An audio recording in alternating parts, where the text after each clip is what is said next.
Hello friends, आप सभी का स्वागत है अपने यूट्यूब चैनल रमन सिन्हा के साथ। फ्रेंड्स, आज हम कुछ संविधान में कुछ टॉपिक लेके आए हैं, उसके बारे में चर्चा करेंगे। इसमें क्या है कि आप कोई भी कंपटीशन एग्जाम में जाते हैं तो संविधान से कुछ क्वेश्चंस आते हैं, उसके इजीली आप एग्जाम में अटेंड कर सकते हैं और एक्यूरेसी के साथ सही कर सकते हैं। कंफ्यूजन दूर कीजिए। टॉपिक है संविधान में प्राय संविधान से पूछे जाने वाले क्वेश्चन। टॉपिक है संविधान से पूछे जाने वाला क्वेश्चन। जिनका ग्रुप डी का एग्जाम होगा उनके लिए स्पेशल है, वो ध्यान देंगे। इसके अलावा जिनका जीके और जीएस तैयारी कर रहे हैं वो भी ध्यान देंगे। उससे क्या होगा कि उनका जीके और जीएस बूस्ट तो होगा ही होगा और उनको जानकारी मिलेगी कि हमारे संविधान में क्या क्या प्रावधान है। तो डायरेक्ट हम बात करेंगे। पहला टॉपिक दोहरी नागरिकता। देखिए, ये दोहरी नागरिकता क्या है? संविधान में दोहरी नागरिकता के बारे में क्या वर्णन है, आप बता सकते हैं? तो देखिए, दोहरी नागरिकता एक संघीय ढांचे में होती है। संघीय ढांचे जो फेडरल स्ट्रक्चर होता है, केंद्र और राज्य सरकार के बीच का जो संबंध होता है उसको हम बोलते हैं संघीय ढांचे। और संघीय ढांचे कनाडा से लिया गया। कहां से लिया गया? कनाडा से। कहता है कि दोहरी नागरिकता में एक तो केंद्र सरकार का नागरिकता प्राप्त होगा, दूसरा स्थानीय राज्य सरकार का नागरिकता प्राप्त होगा। फिर समझिएगा, दोहरी नागरिकता क्या है? दोहरी नागरिकता संघीय सरकार जो होता है, फेडरल स्ट्रक्चर का जो गवर्नमेंट होता है उसमें ही संभव है। एक केंद्र सरकार का नागरिकता होता है, दूसरा क्या होता है? स्थानीय राज्य सरकार की नागरिकता होता है, उसको हम दोहरी नागरिकता कहते हैं। क्लियर? एक ही व्यक्ति, मान लीजिए हम हैं, एक ही व्यक्ति एक ही समय में दो देशों का नागरिक हो सकता है। एक ही व्यक्ति, एक ही पर्सन एक ही समय में at the same time one person two country का नागरिक हो सकता है, उसको हम बोलते हैं दोहरी नागरिकता। कॉन्सेप्ट क्लियर हो जाना चाहिए। दोहरी नागरिकता क्या है? एक ही व्यक्ति एक ही समय में दो देशों की नागरिकता प्राप्त कर सकता है दोहरी नागरिकता के अंतर्गत। और दोहरी नागरिकता संघीय सरकार की व्यवस्था है। संघीय सरकार मतलब फेडरल स्ट्रक्चर, जहां पर केंद्र और राज्य का सरकार का समन्वय होता है। एक व्यक्ति क्या कर सकता है? केंद्र सरकार का नागरिकता प्राप्त कर सकता है, दूसरा वही व्यक्ति स्थानीय राज्य सरकार की नागरिकता प्राप्त कर सकता है। दूसरा टॉपिक है बंदी प्रत्यक्षीकरण। बंदी प्रत्यक्षीकरण बंदी प्रत्यक्षीकरण क्या होता है समझिए।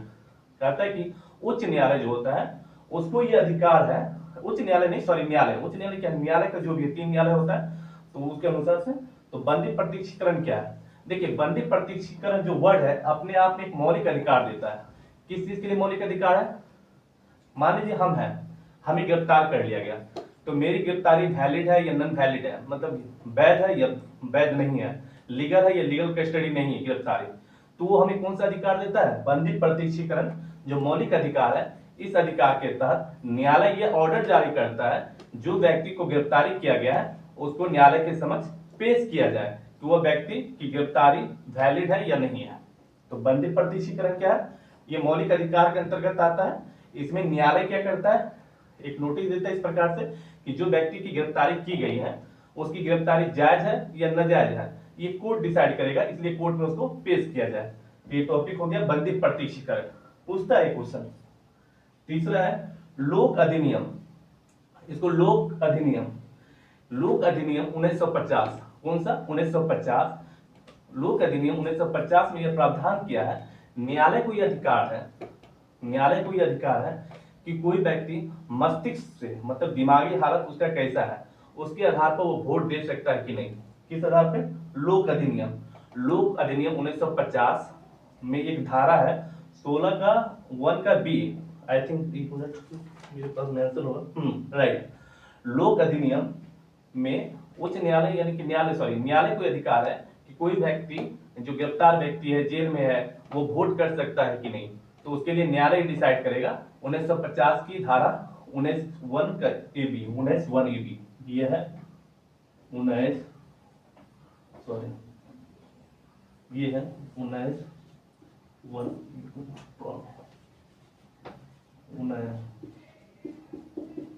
19(1) बी में ये अधिकार है।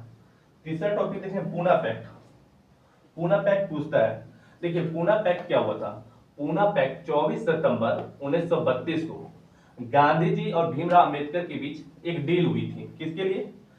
उस समय क्या था, 1932 में भारत आजाद नहीं हुआ था, ब्रिटिश सरकार का विधानसभा चुनाव चलता था।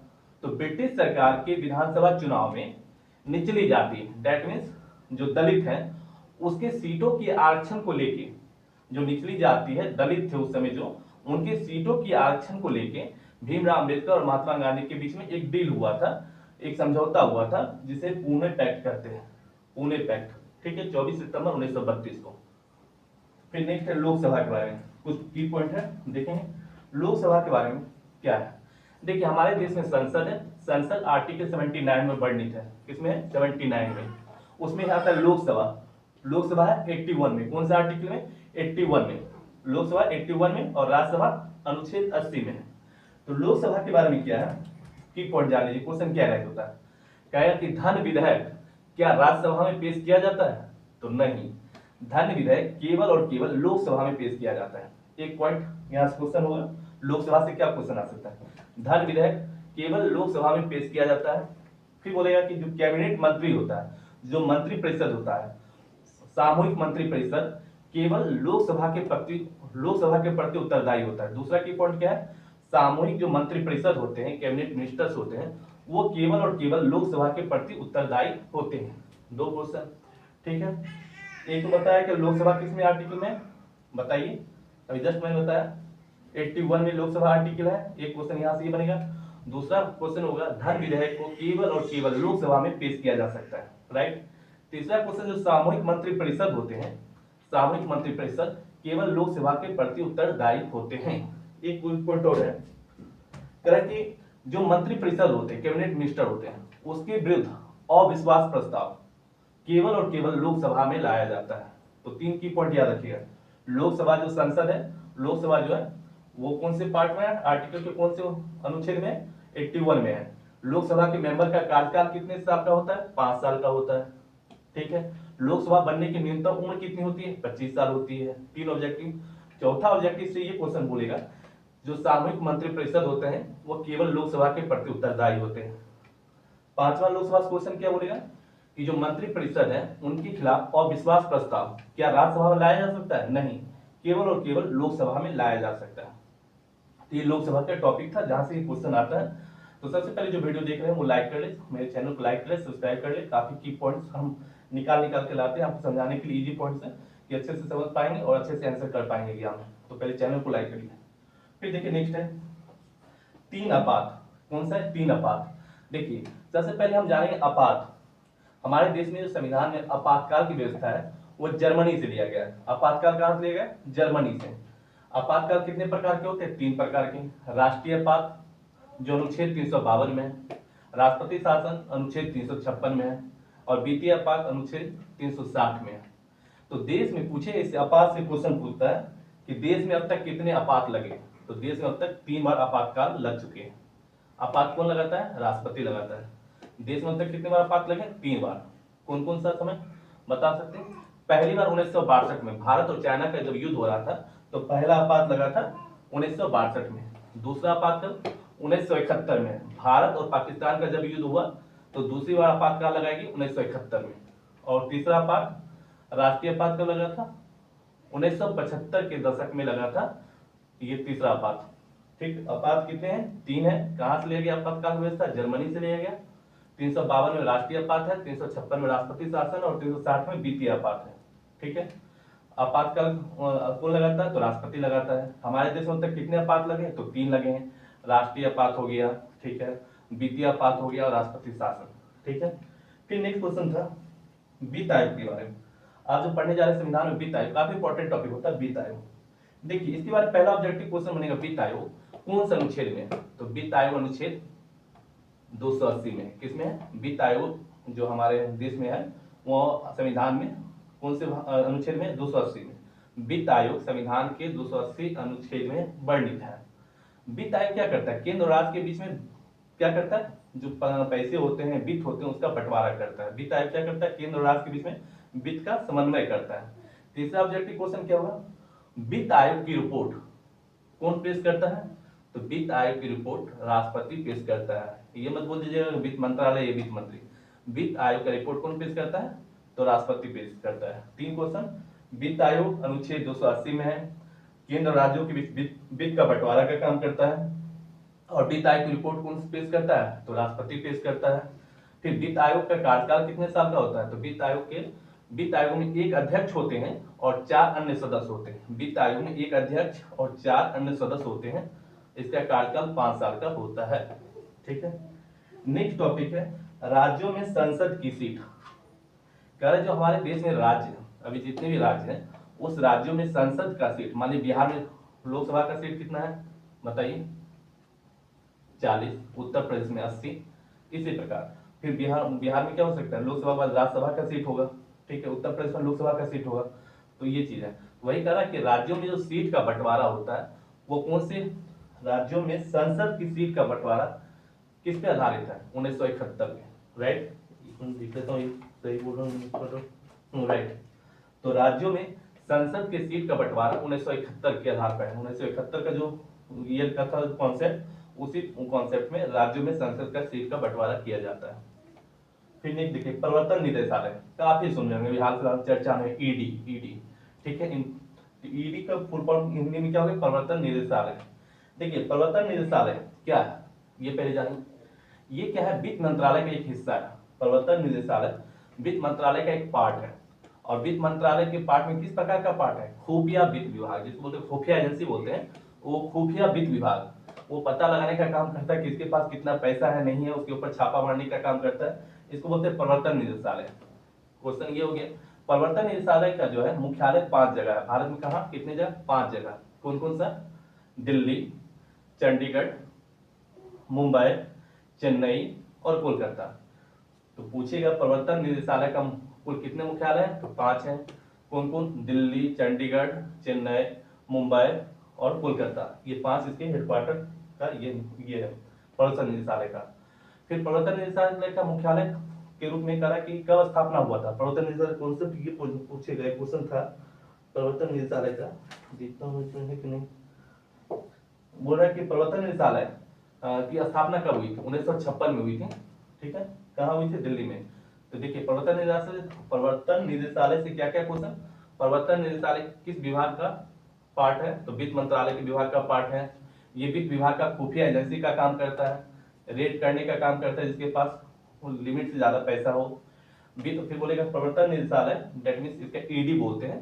ईडी के कुल कितने हेडक्वार्टर्स हैं, कितने, 5 जगह है, कहाँ कहाँ, दिल्ली है, मुंबई है, कोलकाता है, चंडीगढ़ है और चेन्नई है, राइट। फिर नेक्स्ट आता है पंचवर्षीय योजना। देखिए हमारे देश में पंचवर्षीय योजना रूस से लिया गया था, कहाँ से लिया गया था, रूस से। देखिए रूस से क्या क्या लिया गया था, संविधान, मौलिक कर्तव्य लिया गया था, ठीक है, और पंचवर्षीय योजना लिया गया था। देखिए पंचवर्षीय योजना के बारे में कहा जाता है कि हमारे देश में जो अभी तक पंचवर्षीय योजना चला था, कैसे चला था, प्रथम पंचवर्षीय योजना किस मॉडल पर आधारित है, ये क्वेश्चन पूछता है। तो ये बताइए, आप लोग जवाब दीजिए, प्रथम पंचवर्षीय योजना किस मॉडल पर आधारित था, ठीक है। आप बोलेगा प्रथम पंचवर्षीय योजना की अवधि कितनी थी, तो प्रथम पंचवर्षीय योजना की अवधि 1951 से 56, दूसरा 1956 से 61 और तीसरा पंचवर्षीय योजना 1961 से 66, 67, 68 रुक जाइए, फिर चौथा शुरू कीजिए 69 से 74, चौथा पंचवर्षीय योजना 69 से 74, पांचवा 74 से 79, फिर उसके बाद 80 से 85, ऐसे करके आप सीक्वेंस याद कर सकते हैं। तो पंचवर्षीय योजना रूस देश से लिया गया, ठीक है। योजना का जनक स्टालिन को कहा जाता है, रूस के व्यक्ति थे स्टालिन, ठीक है। पंचवर्षीय योजना प्रथम कब कब तक चला, 1951 से 56, दूसरा 56 से 61, तीसरा 61 से 66, फिर क्या है 67, 68 टूटता है, 69, 74 याद कर लीजिए, 74 से 79 याद कीजिए, फिर 80 से 85 याद कीजिए, ऐसे करके एक सीक्वेंस आप याद कर सकते हैं। अभी 12वीं पंचवर्षीय योजना की अवधि चल रही है, क्या है उसका अवधि बताइए। फिर देखिए कृष्ण मेनन समिति, संविधान में एक टॉपिक पढ़ना पड़ता है, कृष्ण मेनन समिति। देखिए कृष्ण मेनन समिति क्या है, वो क्या करता है, अकाउंट की जांच करने पर कृष्ण मेनन समिति जो थी अकाउंट मतलब कि अकाउंट का लेखा जोखा की जांच करने की थी। सार्वजनिक उपक्रम जो होता है, सार्वजनिक मतलब सरकारी बात कर रहे हैं, सार्वजनिक जो उपक्रम होता है, ऑर्गेनाइजेशन होता है, उसके लेखा अकाउंट की जांच करने के लिए कृष्ण मेनन समिति के एस्टेब्लिशमेंट किया गया था। ये सब की पॉइंट्स हैं जो मैंने आपको बताया इंपॉर्टेंट।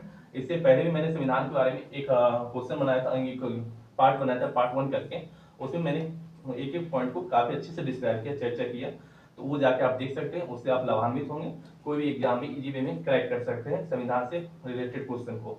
तो देखिए डेफिनेटली आपको काफी अच्छा लगेगा, मजा लगेगा। बहुत कम जगह इस प्रकार से डिटेल करके एक एक की पॉइंट को आपके सामने रख के बताया जाएगा।